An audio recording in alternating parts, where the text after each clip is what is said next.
Hi everyone. వేడివేడి అన్నంలోకి కోడిగుడ్డు పులుసు ఎలా చేసుకుందామో చూద్దాం. ఒక బాండీలో ఒక 4 స్పూన్ల ఆయిల్ వేసుకొని, ఒక 4 లవంగా, ఒక ఇంచు దాల్చిన చెక్క, ఒక పావు స్పూన్ జీలకర్ర వేసుకొని వేపండి. ఆ వేగిన తర్వాత ఒక 2 మీడియం సైజ్ ఆనియన్ తీసుకొని బాగా వేయించి దాంట్లోకి 2 మిరపకాయలు వేసి ఒక తగినంత ఉప్పు, పసుపు వేసుకొని బాగా కలుపుకోవాలి. ఈలోపు మగ్గనివ్వండి, మూత పెట్టి మగ్గనివ్వండి. నేను ముందుగానే ఎగ్స్ బాయిల్ చేసి పెట్టుకున్నాను. నేను ఒక 4 ఎగ్స్ తీసుకున్నాను. ఆ 4 ఎగ్స్కి ఘాట్లు పెట్టుకుంటున్నాను. తర్వాత ఉల్లిపాయ రంగు మారిన తర్వాత ఒక 2 లార్జ్ సైజ్ టమాటోస్ తీసుకొని దాన్ని కూడా మగ్గనివ్వండి.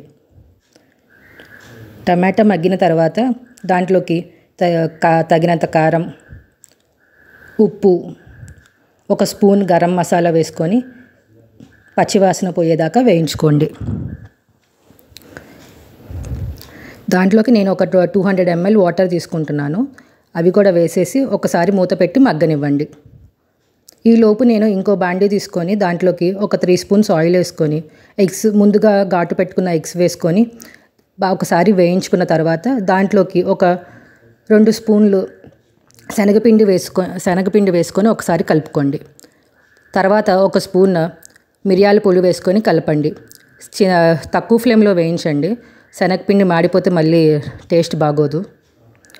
బాగా కలుపుకున్న తర్వాత ఈ మిశ్రమాన్ని ముందుగా వేసుకున్న టమాటో ఆనియన్ పేస్ట్ ప్యూరీలో కలుపుకుందాం. మీకు ఒకవేళ వాటర్ ఎక్కువైనా అనిపిస్తే కొంచెం శనగపిండి వేసుకొని ఒకసారి కలపండి. మీకు కొంచెం థిక్ కన్సిస్టెన్సీ వస్తుంది. Thanks for watching. Please like, share and subscribe.